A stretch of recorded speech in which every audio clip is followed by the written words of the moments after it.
ఆలంబన 5వ భాగం. 4వ భాగంలో రాధకి గతం గుర్తుకొస్తుంది.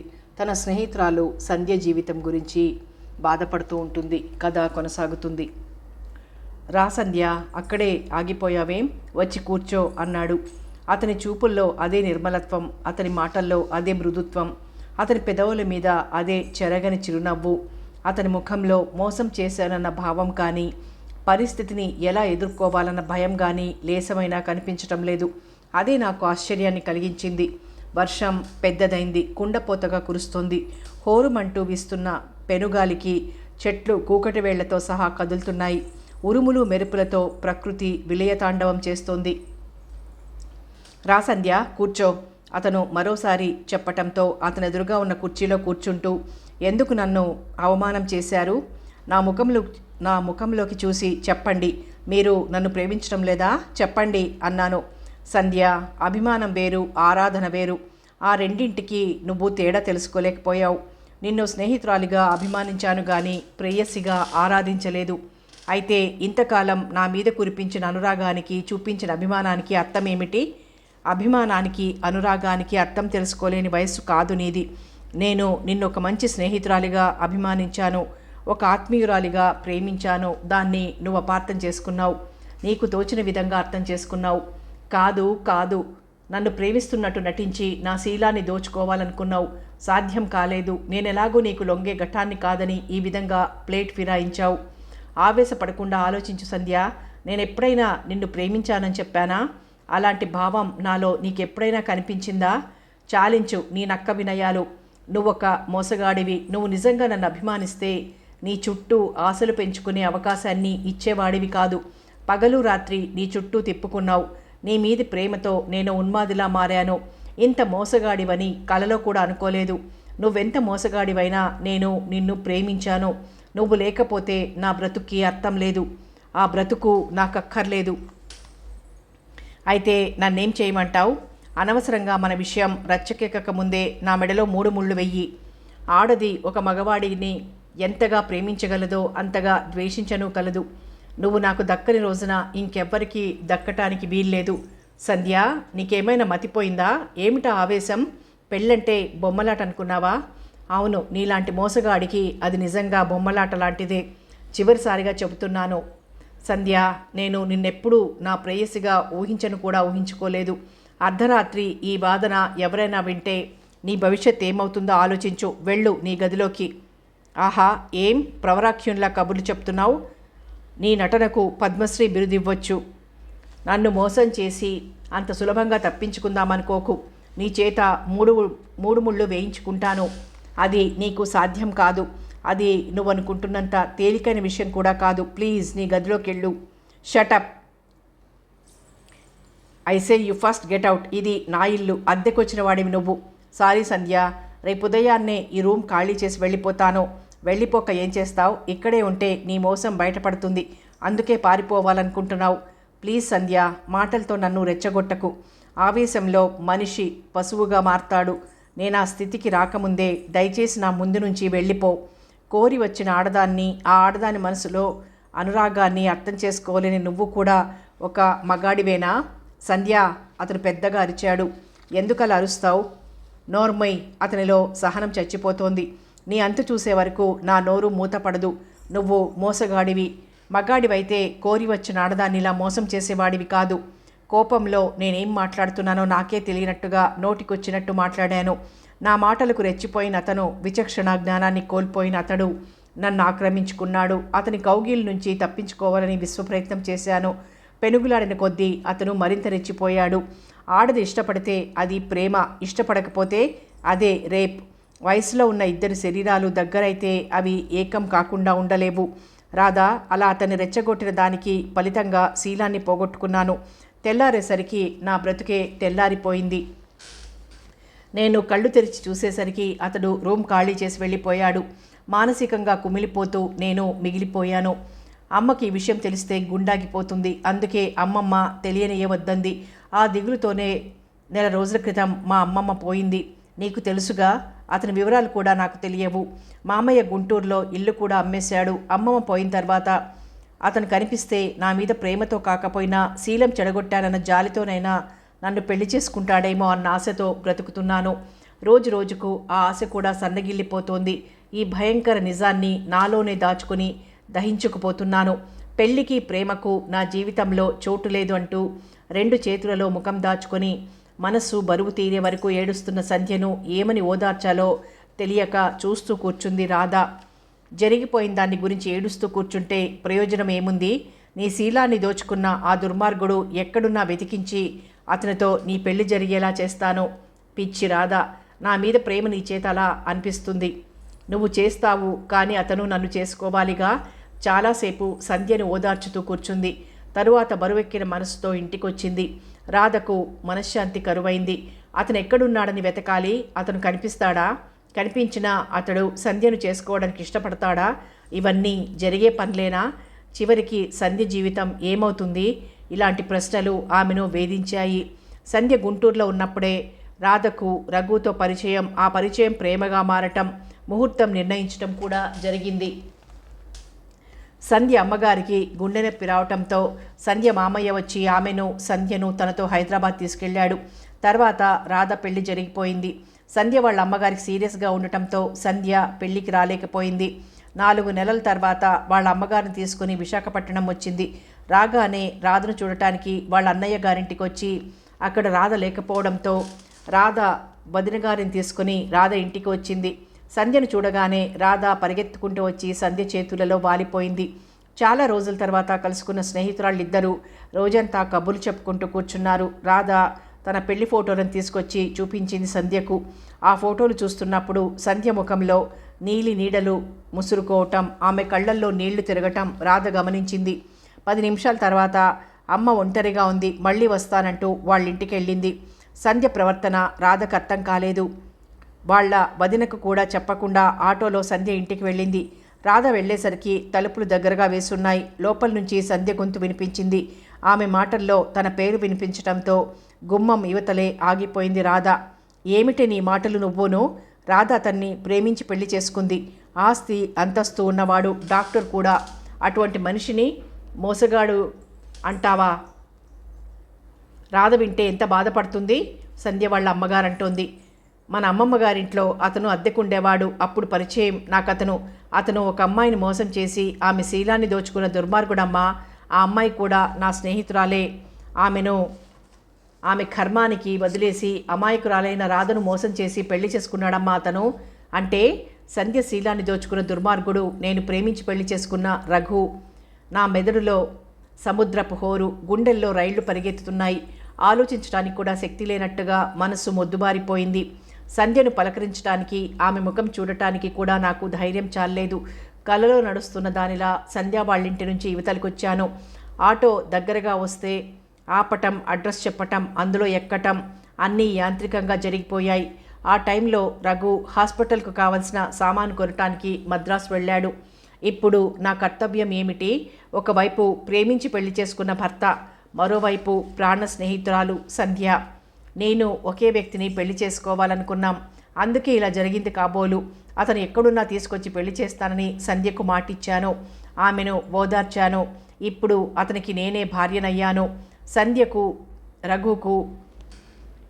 సంధ్యను రఘుకు భార్యను చెయ్యాలన్నా అన్నయ్య వదిన ఒప్పుకుంటారా? అసలు సంధ్య ఒప్పుకుంటుందా? ఈ సమాజం ఒప్పుకుంటుందా? రఘు ఒప్పుకుంటాడా? భగవాన్, ఇప్పుడు నేనేం చెయ్యాలి? సంధ్యకు న్యాయం చెయ్యాలంటే నాకు అన్యాయం జరుగుతుంది. అయినా పర్వాలేదనుకున్నా అందుకు పరిస్థితులు అనుకూలంగా లేవు. నా స్నేహితురాలి జీవితాన్ని నాశనం చేసిన ఆయన్ని నేను అంతకుముందులా ప్రేమించగలనా? సంధ్య జీవితం మోడు వారటానికి కారకుడైన వ్యక్తితో నా జీవితాన్ని నందనవనంగా మార్చుకోగలనా? లేదు. ఆయన సంధ్యకే దక్కాలి. కానీ ఆయన లేకుండా నేను బ్రతకగలనా? విషయమంతా అన్నయ్యకు చెప్పి పరిష్కారం అన్నయ్యనే చెప్పమంటే ఆయన మాత్రం ఏం చెబుతారు? ఏడ్చి ఏడ్చి కళ్ళు వాచిపోయాయి. మనసు, శరీరం రెండూ అలసిపోయాయి. ఆ రోజు గడిచిపోయింది. రఘు ఇంకా ఊరు నుంచి రాలేదు. సంధ్య ఎదుట పడాలంటే ముఖం చెల్లటం లేదు.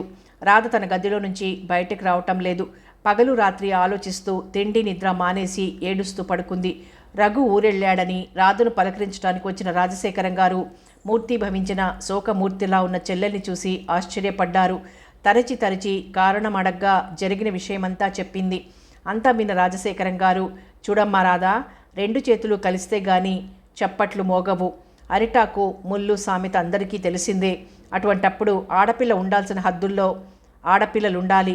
మగాడు చేసే తప్పు లోకానికి కనిపించదు. శారీరకంగానో మగవాడు బలవంతుడు. ఆంబోతును రెచ్చగొట్టడం ఆవు తప్పు, రఘువును రెచ్చగొట్టడం సంధ్య తప్పు. అతను ఆమెను ఆ దృష్టితో చూడటం లేదని చెప్పిన తర్వాత కూడా మాటలతో అతన్ని రెచ్చగొట్టింది. అది సంధ్య తప్పు కానీ రఘు తప్పు కాదు. ఆ స్థితిలో ఏ మగవాడున్నా రఘు చేసిన పనే చేస్తాడు. రఘు నిర్దోషి. రాధా, తప్పు చేసింది సంధ్య. అందుకు నువ్వు శిక్ష అనుభవించటం మేము భరించలేమమ్మా. నిన్ను గురించి కాదు, మమ్మల్ని గురించి కూడా ఆలోచించు. ప్రేమించి పెళ్లి చేసుకున్నావు. సంవత్సరమన్నా నిండకముందే త్యాగం పేరుతో నువ్వు భర్తకు దూరమైతే మీ వదిన బ్రతకగలదా? నీ త్యాగం ఈ లోకం అర్థం చేసుకోదమ్మా. భార్యాభర్తలు ఒకరికి ఒకరు దూరంగా ఉంటే ఎన్నో కట్టుకథలల్లి ప్రచారం చేస్తుంది. మగాడి జీవితంలో పెళ్లి కాకముందు ఇలాంటి విషయాలు ఎన్నో జరుగుతుంటాయి. ఈ విషయం నీకు తెలిసింది కాబట్టి ఇంత బాధపడుతున్నావు. తెలియకపోతే అనవసరమైన ఆలోచనలతో మనసు పాడు చేసుకోవద్దమ్మా. ఈ విషయాన్ని ఒక పీడకలుగా మర్చిపో. నీకు ఈ సంగతి తెలిసినట్టు రఘుకి తెలియనియవద్దు అని ఎన్నో విధాల నచ్చచెప్పి వెళ్ళారు రాజశేఖరం గారు. రాధకు పిచ్చి పట్టినట్టుగా ఉంది. తన బాధ ఎవరికీ అర్థం కాదు. రఘు సంధ్యకు దక్కాలి ఎలా? ఆ ప్రశ్న ఆమె మనస్సును వేధిస్తోంది. రఘుకు తను భార్యగా నటించలేదు. సంధ్యను అప్పగించడానికి వీలు కాకుండా ఉంది. రాధ ఎటు తేల్చుకోలేకపోతుంది. 4 రోజులు గడిచిపోయాయి. ఒక నిర్ణయానికి వచ్చిన దానిలా సంధ్య ఇంటికెళ్ళింది. వాళ్ళు ఉండే వాటాకు తాళం కప్ప వేళ్లాడుతోంది. పక్క వాటా వాళ్ళని అడిగితే సంధ్యకు హైదరాబాద్ దగ్గర ఏదో పల్లెటూరులో ఉద్యోగం చూశారట వాళ్ళ మామయ్య. 2 రోజుల క్రితం ఆయన హైదరాబాద్ నుంచి వచ్చి వీళ్ళని తీసుకెళ్లాడని చెప్పారు. నిరాశగా ఇంటికి తిరిగొచ్చింది. ఆ విషయం తెలుసుకున్న రాజశేఖరం గారికి గుండెల మీద నుంచి పెద్ద బరువు తొలగించినట్టు అనిపించింది. ఆ సాయంత్రమే వచ్చాడు రఘు మద్రాసు నుంచి. అతన్ని చూడగానే అంతకు ముందులా పరిగెత్తుకుంటూ వచ్చి అతని గుండెల మీద బాలలేకపోయింది. అలవాటుకు విరుద్ధంగా ఉన్న రాధ ప్రవర్తనకు విస్తుపోయాడు రఘు. అతన్ని చూడగానే రాధకు ఆమె సంధ్యభర్తగా కనిపించాడు. తనుంటున్న ఇల్లు, అనుభవిస్తున్న ఆస్తి అంతా సంధ్యకు దక్కాల్సిన ఆస్తి అనిపించింది. ఆ రోజు నుంచి ఆమె ధోరణి మారిపోయింది. వాళ్ళ అన్నయ్య వదినల సంతోషం కోసం కొంత, రఘు మీదున్న సహజమైన ప్రేమతో కొంత అతని నుంచి పూర్తిగా దూరం కాలేకపోయింది. అతని మీద ప్రేమను చంపుకోలేక సంధ్యకు అన్యాయం చేస్తున్నానన్న బాధతోనూ అనుక్షణం అడకత్తెరలో పోకచెక్కలా నలిగిపోతుంది. ఆ బాధను తనలో దాచుకోనూ లేదు, అతనికి చెప్పనూ లేదు. ఆ బాధకు తోడు సంధ్య ఏమైందో అన్న దిగులు మరోవైపు రోజురోజుకు ఆమెను కృంగదీస్తున్నాయి. ఏ రోజుకు ఆ రోజు గతాన్ని మర్చిపోయి భర్తకు చేరువ కావాలనుకుంటుంది. అంతలోనే సంధ్య గుర్తుకొస్తుంది. దాంతో భర్తకు చేరువ కాలేకపోతుంది. అమ్మగారు, ఫోన్ మోగుతోంది. అయ్యగారు ఇప్పుడే బయటకెళ్లారు అన్న పని మనిషి పిలుపుతో గతంలో నుంచి తేరుకున్న రాధ బెడ్రూమ్లోంచి బయటకొచ్చి ఫోన్ వైపు నడిచింది. రఘు ధోరణిలో మార్పు లేదు. రాధ ఆరోగ్యం గురించి తప్ప మరో మాట మాట్లాడటం లేదు రాధతో. అతని నిరాదరణ రాధ మనసును రంపపు కోతకు గురి చేస్తోంది. రాధ రఘుతో ఎలా ప్రవర్తిస్తుంది, అతను రాధతో ఎలా ఉంటున్నాడు అన్న విషయాలు ఎప్పటికప్పుడు రాజశేఖరం గారు వంట మనిషి ద్వారా తెలుసుకుంటూనే ఉన్నారు. రఘు కూడా రాధకు దూరంగా ఉంటున్నాడన్న విషయం తెలిసిన దగ్గర నుంచి రాధ అతనికెందుకు దూరంగా ఉంటుందో రఘుకు తెలియకపోతే వాళ్ళిద్దరి మధ్య ఏర్పడ్డ దూరం శాశ్వతమవుతుందేమో అన్న భయంతో రాధ మనస్సులోని బాధ అతనికి తెలియజేయాలనుకున్నారు రాజశేఖరం గారు.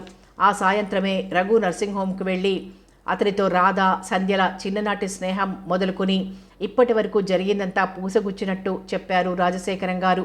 అంతా విన్న రఘు కొద్ది నిమిషాలు చైతన్యాన్ని కోల్పోయాడు. అతను సంధ్య రూపాన్ని ఆ రోజే మర్చిపోయాడు. ఆ రోజు తర్వాత అతని స్మృతిపదంలో ఆమె జ్ఞాపకాలు కూడా మెదల్లేదు. ఆ తప్పు తన భవిష్యత్తుకు నరకం చేస్తుందని అతను ఎప్పుడూ ఊహించలేదు. రాధ మీదున్న ప్రేమ రెట్టింపైంది అతని మనసులో. రఘు, నువ్వు తప్పు చేశావని నేను అనటం లేదు. నువ్వున్న స్థితిలో అప్పుడు నేనున్నా అంతే జరుగుతుంది. రాధ మనసును అర్థం చేసుకోవటానికి ప్రయత్నించు. ఏ మగాడైనా క్షణికావేశంలో తప్పు చేస్తే భవిష్యత్తులో ఎటువంటి పరిణామాలు కలిగిస్తుందో ఆలోచిస్తే అసలు అటువంటి తప్పులు చెయ్యడు. చిన్న తప్పులే జీవితంలో పెద్ద అగాధాన్ని సృష్టిస్తాయి. ఆ విషయాన్ని మర్చిపో. రాధను మామూలు మనిషిని చేయటం ఎలా, ఆ సంగతి ఆలోచించాలి. నన్నేం చెయ్యమంటారో మీరే చెప్పండి. నేను చేసిన నేరానికి మీరేం చెయ్యమన్నా చేస్తాను. అతను ఎంత బాధపడుతున్నాడో అతని గొంతును బట్టే అర్థమవుతోంది. సంధ్య మరో వ్యక్తిని పెళ్లి చేసుకుని సుఖంగా ఉంటే కానీ రాధ మామూలుగా ఉండలేదు. వాళ్ళ స్నేహం అటువంటిది. ఆమె ఎక్కడుందని వెతకాలి. ఆ విషయాలన్నీ నేను చూసుకుంటాను. రాధ నువ్వు అన్యోన్యంగా ఉంటే చాలు. రాధ నా ప్రాణంలో ప్రాణం. నేను బ్రతుకుతున్నదే ఆమె కోసం. ఆమెకు దూరమై నేను బ్రతకగలనా? నా రాధ ప్రేమ నాకు దక్కితే చాలు. అందుకేం చెయ్యమన్నా నేను చేస్తాను అన్నాడు రఘు నిండు మనస్సుతో. ఆ మాట చాలు రఘు. సంధ్య ఏ మూలనున్నా వెతికి తీసుకొచ్చి ఆమె జీవితాన్ని చక్కదిద్దుతాను, స్థిరంగా పలికింది రాజశేఖరం గారి గొంతు. రాత్రి 10 గంటలైంది. చిలిపిగా కిటికీలో నుంచి బెడ్రూంలోకి తొంగి చూస్తోంది వెన్నెల. జాజిపూల సుగంధాన్ని అందిస్తూ అల్లరిగా శరీరాన్ని తాకి వెళుతోంది చల్లని గాలి. ఆ జాజిపూల పరిమళాన్ని ఆస్వాదిస్తూ తను తన భర్త అనుభవాల పువ్వులు పూయించుకోగలరా? అనుభూతుల తావులు అందుకోగలరా? ఇలా రాధ మనసులో ఎన్నో ఆలోచనలు, మరెన్నో ప్రశ్నలు. అవే ఆమె మనసులో అందమైన ప్రపంచంలో విహరింపచేసేది. రాధ బాల్కనీలోకి వచ్చి కూర్చుంది. పున్నమి నాటి వెన్నెల జిలుగుల్ని, అనంతాకాశంలో మెరిసే తారకలను, సాయం సమయంలోని సంధ్యారాగాన్ని, ఇలా ఎన్నో అందమైన ప్రకృతి దృశ్యాలను ఆయనతో కలిసి చూస్తుంటే ఎంత హాయిగా ఉంటుంది. మేమిద్దరం కలిసి అటువంటి అనుభూతుల్ని పంచుకోవాలని నేనెన్ని కలలు కన్నానో. నేను ఇంటికి వచ్చినప్పుడు నాకు నచ్చింది జాజి పందిరి, మేడ మీదున్న కిటికీ, సూటిగా క్రింద నాటిన జాజి తీగలు, ఎగబాకి సన్నని తీగల ఆసరాతో బెడ్రూమ్ కిటికీ అందుకుని అక్కడి నుంచి ఇంకా పైకెళ్ళింది. ఆ జాజి తీగలాగే మా దాంపత్య జీవితం అల్లుకుపోతుందనుకున్నాను. విరిసే మొగ్గల అందాల్లా తమిద్దరి జీవితాల్లో ఎన్నో సౌరభాలు, మరెన్నో అనుభూతులు పంచుకోవాలనుకున్నాను. అన్నింటికీ దూరం అవుతానని, ఏకాకిగా మిగిలిపోతానని నేనెప్పుడూ ఊహించలేదు. తను ఊహించే అనుభూతులు తనకు ఎండమావులు. తను కలలు కనే ఆ దాంపత్య జీవితం తనకందని కుసుమం. జీవితంలో వసంతం వెల్లివిరిసిన రోజులు కొద్ది నెలలు. ఆ కొద్ది రోజులు అనుభూతులే చివరకు నాకు మిగిలింది. ఆయనతో పంచుకోవాలనే ఆ ఆనందం, అందని వరం. ఆలోచనలతో రాధ మనసు బరువెక్కింది. మరో అర్ధగంటకు రఘు ఇంటికొచ్చాడు. రాధకు అక్కడి నుండి కదలాలనిపించలేదు. అలాగే కూర్చుంది. రఘు బెడ్రూంలోకి వచ్చి అక్కడ రాధ కనిపించకపోయేసరికి బాల్కనీలోకి వచ్చాడు. రాధకెదురుగా కుర్చీలో కూర్చుని సిగరెట్ ముట్టించాడు. కాలుతున్న సిగరెట్ లాగే ఉంది అతని మనస్సు. తప్పు చేసిన వాడిలా రాధతో మాట్లాడలేకపోతున్నాడు. రాధా పిలిచాడు రఘు. ఏమిటన్నట్టుగా కళ్ళెత్తి చూసింది రాధ. మీ అన్నయ్య నాకంతా చెప్పాడు. నువ్వు నన్ను మోసగాడిలా, దుర్మార్గుడిగా ఊహించుకోవటం నా దురదృష్టం. నీ మనస్సులో నన్ను గురించి పడిన ముద్ర నేను చెరిపేయాలని ప్రయత్నించినా చెరిగిపోదని నాకు తెలుసు. కానీ ఎటువంటి పరిస్థితుల్లో నేను ఆ పని చేశానో ఆలోచించు. సంధ్య నీకు స్నేహితురాలు, అందుకే నువ్వు ఆమె వైపు నుంచి ఆలోచిస్తున్నావు. ఆమె నన్ను ప్రేమించేదేమో నాకు తెలియదు. నేను మాత్రం ఆమెనెప్పుడూ ప్రేమించలేదు. ఆమెతో చనువుగా ఎందుకుండాలి, ఆ ఉద్దేశం లేనప్పుడో అని నువ్వు అనుకోవచ్చు. ఒక ఆడపిల్ల తానుగా ఒక మగవాడి దగ్గరికి వచ్చి చనువుగా నవ్వుతూ మాట్లాడుతుంటే ఏ మగవాడు మాత్రం మౌనంగా మూతి ముడుచుకొని కూర్చుంటాడు? అందుకే నేను ఆమెతో చనువుగా మాట్లాడేవాడిని. ఆ వర్షపు రాత్రి సంధ్య నన్ను మాటలతో ఎంతగా రెచ్చగొట్టిందో నీకు తెలియదు. వివేకం నశిస్తే మనిషి పశువుగా మారతాడు. ఏ మనిషి అయినా ఆవేశాన్ని, కోపాన్ని అదుపులో పెట్టుకోగలిగితే ఇంతమంది నేరస్తులు మన జైళ్లలో మగ్గేవాళ్లు కాదు. ఆ కోపంలో నేను కూడా పశువులాగే ప్రవర్తించాను. విశ్వామిత్రుడంతటి మహర్షి కూడా మేనక చేష్టలకి నిగ్రహాన్ని కోల్పోయాడు. ఇక నేను మామూలు మనిషిని. నేను చేసిన తప్పుకు నువ్వే శిక్ష విధించినా సంతోషంగా అనుభవిస్తాను. ఆ క్షణాలు అటువంటివి. ఇంతకు మించి ఇంకేం చెప్పలేను. నా తప్పును క్షమించి నిండు మనసుతో నువ్వు నా కౌగిలిలోకి వచ్చిన రోజే నిన్ను హక్కున చేర్చుకుంటాను. ఆ రోజు కోసం ఎదురు చూస్తుంటాను అంటూ లేచిన రఘు బెడ్రూమ్లోకి వెళ్లకుండా కిందికి వెళ్ళాడు. ఆ రోజు ఆదివారం సాయంత్రం 5 గంటలైంది. తీరికగా తన కన్సల్టింగ్ రూమ్లో కూర్చున్న రఘు దగ్గరకు వచ్చింది రోజీ. ఆమెను చూడగానే మనసులో ముళ్ళు గుచ్చుకున్నంత బాధగా ఉంటుంది రఘుకు. ఏమిటంత దీర్ఘంగా ఆలోచిస్తున్నారు? నా సమస్య పరిష్కారమైనందుకు సంతోషించనా? నిన్నొక సమస్యగా మిగిల్చినందుకు బాధపడనా? ఏం చెయ్యాలో తోచటం లేదు. మీరు సంతోషించినా బాధపడ్డా మీ ఇష్టప్రకారం నేను ప్రవర్తించను. నా అంతరాత్మకు నచ్చిన విధంగా నేను చేస్తాను. మీరు రోజు చెబుతూనే ఉన్నారు నన్ను పెళ్లి చేసుకోమని. ఆ మాట చెప్పటానికి మీకు బాధ అనిపించకపోవచ్చు, వినటానికి మాత్రం నాకు చాలా బాధగా ఉంటుంది. మీకే అంకితం చేసిన ఈ మనస్సులో ఈ జన్మలో ఇంకొక వ్యక్తికి చోటివ్వలేను. అందుకే ఇక ముందెప్పుడు ఇటువంటి మాటలతో నన్ను చంపొద్దు. సారీ రోజీ, నీ మనస్సు తెలిసి కూడా నిన్ను సంతోషపెట్టాలన్న తపనతో మాట్లాడాను. మీరు సంతోషంగా ఉంటే నేను సంతోషంగా ఉంటాను. మిమ్మల్ని చూస్తూ మీరు గడిపే పవిత్రమైన దేవాలయం లాంటి ఈ ఆవరణలో, ఈ పూల మొక్కల మధ్య మీ ఆరాధనలో ఆనందంగా ఏదో ఒకరోజు ఈ జీవితాన్ని ముగిస్తాను. ఆ మాటలు అంటున్నప్పుడు రోజీ ముఖం అపూర్వమైన కాంతితో వెలిగిపోయింది. ఆమె కళ్ళల్లోని కాంతిని చూస్తూ ఇంకేం మాట్లాడలేకపోయాడు రఘు. హాస్పిటల్లో పని పూర్తయిందిగా, ఇక ఇంటికెళ్ళి రెస్ట్ తీసుకోండి. రెస్ట్ లేకపోతే మీ ఆరోగ్యం పాడవుతుంది. అప్పుడు నువ్వు నాకు ట్రీట్మెంట్ ఇద్దు కానీ రోజీ, ఇంటికెళ్తే నువ్వు ఒంటరిగా కూర్చొని బాధపడతావు. నేను నీ ఎదురుగా ఉన్నంతసేపే నువ్వు సంతోషంగా ఉంటావని నాకు తెలుసు. రోజీ కళ్ళెత్తి అతని వైపు చూసింది. ఆ చూపుల్లో ప్రేమ, అనురాగం, ఆరాధన లాంటి ఎన్నో భావాలు ప్రతిఫలిస్తున్నాయి. మీరు ఇంటికెళ్ళబోయే ముందు 1 గంట సేపు గులాబీ మొక్కల మధ్య కూర్చునేది నా సంతోషం కోసమే అన్న విషయం నాకు తెలుసు. ఆ తృప్తితోనే నేను సంతోషంగా రోజులు క్షణాల్లో గడుపుతున్నాను. ఇప్పటి వరకు పేషెంట్స్కును చూడటంతో సరిపోయింది. వెళ్ళి రెస్ట్ తీసుకోండి అంది రోజీ ప్రేమగా అతన్ని చూస్తూ. రోజీ, నువ్వు అల్ప సంతోషివి, ఇంతకంటే ఎక్కువ సంతోషం నేను భరించలేను కూడా అంది నవ్వుతూ రోజీ.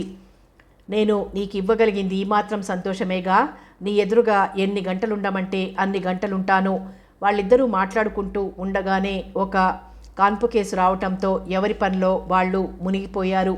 మరో 2 రోజుల తర్వాత సాయంత్రం పూట రంగడు మొక్కలకు నీళ్లు కడుతుంటే చూస్తూ లాన్లో కూర్చుంది రాధ.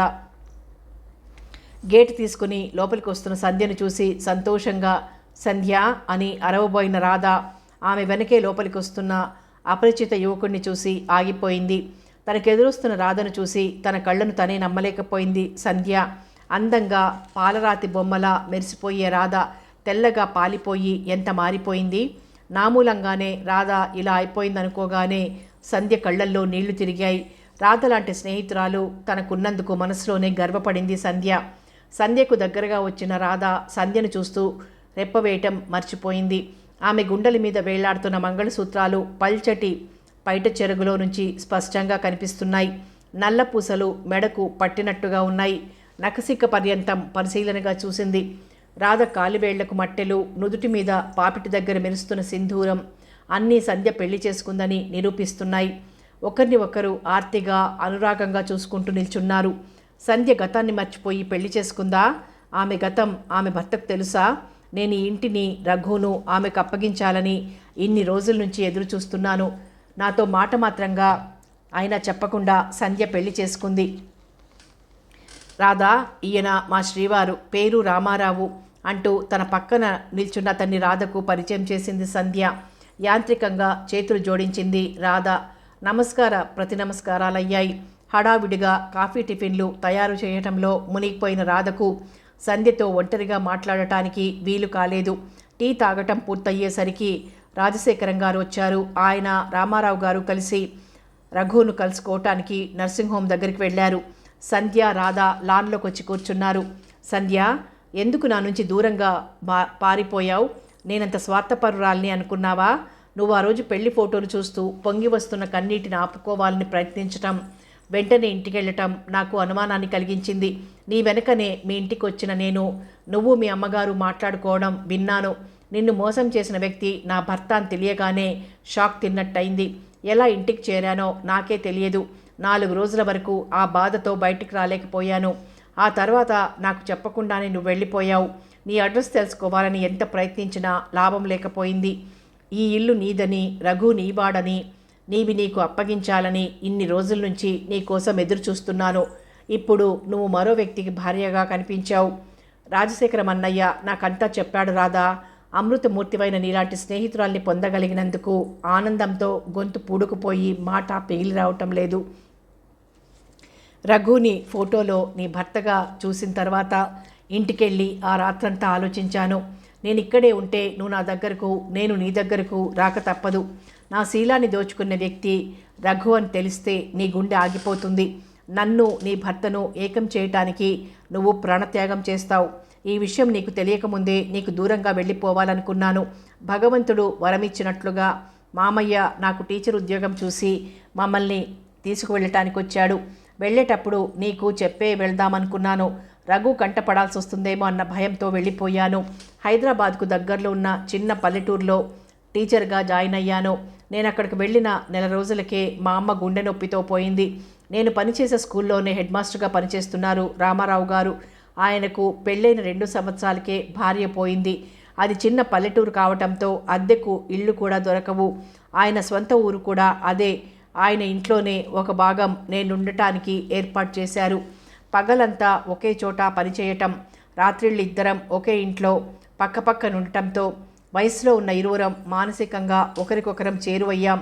ప్రేమ బంధం మా ఇద్దరిని మరింత దగ్గర చేసింది. నేను ఏ విషయం దాచకుండా శీలాన్ని పోగొట్టుకునే విషయం కూడా చెప్పాను. అంతా విని ఆయన నవ్వుతూ, నేను మాత్రం నా భార్యతో కాపురం చేయలేదా? జరిగింది మర్చిపో. నాకు రఘు కూడా దుర్మార్గుడిగా కనిపించడం లేదు. నీ మాటలకు రెచ్చిపోయి అతను అలా చేశాడే తప్ప కావాలని చెయ్యలేదు. సంధ్య, మన గతం మనకు అనవసరం. ఇక నుంచి నాకు నువ్వు, నీకు నేను, మనిద్దరం ఒకరికి ఒకరం, అంతే. మనిద్దరం నలుగురి సమక్షంలో భార్యాభర్తలమవుదాం అన్నారు. నేను సంతోషంతో పొంగిపోయాను. ఆ సంతోషాన్ని నీతో పంచుకోవాలనుకున్నాను. కానీ మీ ఇద్దరి ఎదుట పడితే నీకు అనుమానం కలిగితే నువ్వేమవుతావో అన్న భయంతోనే నా పెళ్లి విషయం నీకు తెలియచేయలేదు. ఇంతకాలం నుంచి మా ఇంట్లో అద్దెకుంటున్న వాళ్ళు కూడా ఖాళీ చేయటంతో తాళం పెట్టి ఉంచాం. మా వారి దగ్గర బంధువు మురళీకి ఇక్కడ షిప్ యార్డ్లో ఉద్యోగం వచ్చింది. ఎలాగో మా మేడంతా ఖాళీగా ఉంది కదా అని మా వారు అతన్ని మా మేడ మీద ఉండమన్నారు. కింద వాటాను ఎవరికైనా అద్దెకివ్వమని చెప్పి పంపించాం. రాజశేఖరం అన్నయ్య మురళి ద్వారా మా అడ్రస్ తెలుసుకుని మా ఇంటికి వచ్చి జరిగిందంతా చెప్పారు. నేను సంతోషంగా ఉన్న విషయం నీకు తెలియకపోతే నీ కాపురాన్ని నాశనం చేసుకుంటావని, ఇప్పటికే వాళ్ళిద్దరూ ఒకరికొకరు దూరమయ్యారు. నీ మూలంగా ఒకరికొకరు దూరమైన వాళ్లను నువ్వే దగ్గర చేయాలని చెప్పారు. నేను మా వారికి చెప్పాను. అంతా విన్న మా వారు రేపు ఆదివారం సెలవు కూడా కలిసొస్తుంది, ఈరోజే బయలుదేరదామన్నారు. ఇద్దరం సెలవు పెట్టి అన్నయ్యతో కలిసొచ్చాం. రాధా, నేను నా భర్తతో హాయిగా కాపురం చేసుకుంటున్నాను. నా మూలంగా నువ్వు నీ సంతోషాన్ని పాడు చేసుకున్నావు. నా కోసం నువ్వు ఇంత త్యాగం చేస్తున్నావని నాకు తెలియదు రాధా. ఆ రోజైనా నా ఆవేశం మూలంగా ఆ తప్పు జరిగింది. రఘు కావాలని ఆ తప్పు చేయలేదు. నన్ను క్షమించి నువ్వు నీ భర్తతో హాయిగా ఉంటే గాని నేను ప్రశాంతంగా ఉండలేను. నీళ్లు నిండిన కళ్ళతో అంది సంధ్య. ఇన్ని రోజుల నుంచి రాధ మనస్సులో ముసురుకున్న మబ్బులు విడిపోయి మనసు తేలికపడినట్లు అనిపించింది. స్నేహితురాళ్ళిద్దరూ తేలికపడిన మనస్సులతో ఎన్నో కబుర్లు చెప్పుకుంటూ కూర్చున్నారు. రాత్రి 8 గంటలకు రఘు, రామారావు, రాజశేఖరం గారు ముగ్గురు కలిసొచ్చారింటికి. సంధ్యను చూసిన రఘు, బావున్నావా సంధ్య అంటూ స్నేహపూర్వకంగా ఆత్మీయంగా పలకరించాడు. రామారావు నవ్వుతూ, సన్నగా పీలగా ఉండే సంధ్య ఈ మధ్య బాగా లావైంది, అంతే తేడా అన్నాడు. రామారావు లాంటి సంస్కారవంతులు కోటికి ఒక్కరైనా ఉంటారా అనిపించింది రాధకు. అతని సంస్కారానికి మనస్సులోనే నమస్కరించింది. వాళ్ళ ముగ్గురు మాట్లాడుకుంటూ కూర్చున్నారు. వంట మనిషి సాయంతో రకరకాల వంటకాలు తయారు చేసింది రాధ. కబుర్లతో నవ్వులతో అందరూ సరదాగా కూర్చొని భోజనాలు ముగించేసరికి టైం రాత్రి 11 గంటలు దాటింది. అందరికీ ఆరుబయట వెన్నెల్లో పక్కలు వేయించింది రాధ. సంధ్య, రాధ ఒకే మంచం మీద పడుకున్నారు. పగలంతా చెప్పుకున్నా తరిగిపోని కబుర్లను చెప్పుకుంటూ వాళ్ళిద్దరూ రాత్రంతా నిద్రపోనే లేదు. సంధ్య, రామారావు సెలవు లేదంటూ ఆ ఉదయాన్నే బయలుదేరారు. రాధ 2 రోజులుండమని బలవంతం చేసింది.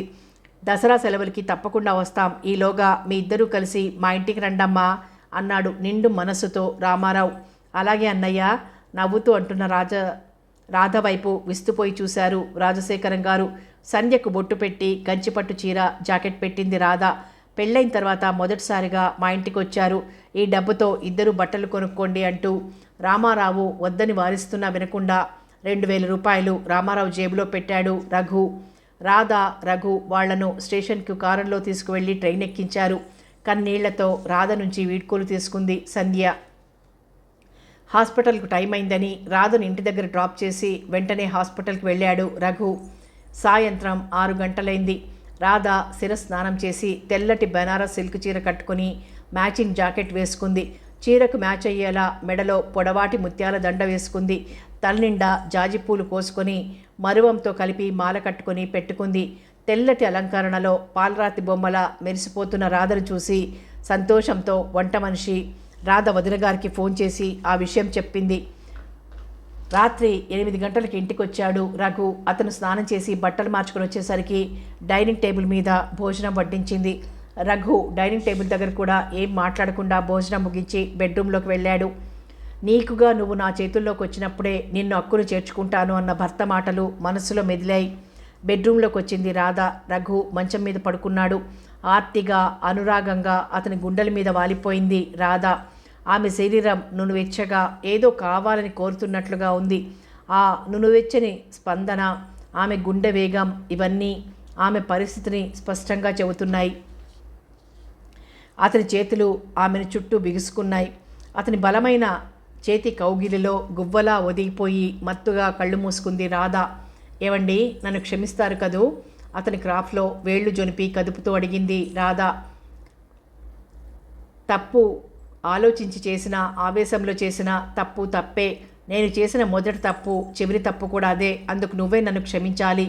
ఈ రోజు నుంచి ఆ విషయాలన్నీ మర్చిపోదాం. కొత్త జీవితాన్ని ప్రారంభిద్దాం. అతని గుండెల మీద తలాంచి అతని కళ్ళల్లోకి ఆరాధనగా చూస్తూ అంది రాధ. అనంతమైన కడలి తరంగాల్లా ఆ క్షణంలో రఘు మనసులో ప్రేమ తరంగాలు ఉవ్వెత్తున ఎగిసిపడుతున్నాయి. లాలనగా ఆమె ముంగురులు సవరించాడు. అతని చేతులు ఆమె చెక్కిళ్ల మీద నుంచి మెడ వంపు మీదుగా ఆమె అణువణువును తడుముతున్నాయి. భర్త స్పర్శానుభూతికి ఆమె మేను పులకించిపోతోంది. రాధా, నువ్వు త్వరలో తల్లివి కాబోతున్నావు. చాలా జాగ్రత్తగా ఉండాలి. ఈ పొజిషన్లో పడుకుంటే పొట్టలో ఉన్న పాపాయికి ఒత్తిడి తగులుతుంది. ఇలా నా చేతి మీద తలాంచుకొని పడుకో అన్నాడు ఆమె చెవుల పక్కనున్న జుట్టును సరిచేస్తూ. ఆమె చెవిలో గుసగుసలాడుతున్నట్టుగా సిగ్గుల మొగ్గల భర్త గుండెల్లో ముఖం దాచుకుంది. ఆ రాత్రి వాళ్ళిద్దరికీ తొలి రాత్రైంది. సమాప్తం. ఆలంబన నవల సమాప్తం. మరో మంచి నవలతో మళ్ళీ కలుసుకుందాం.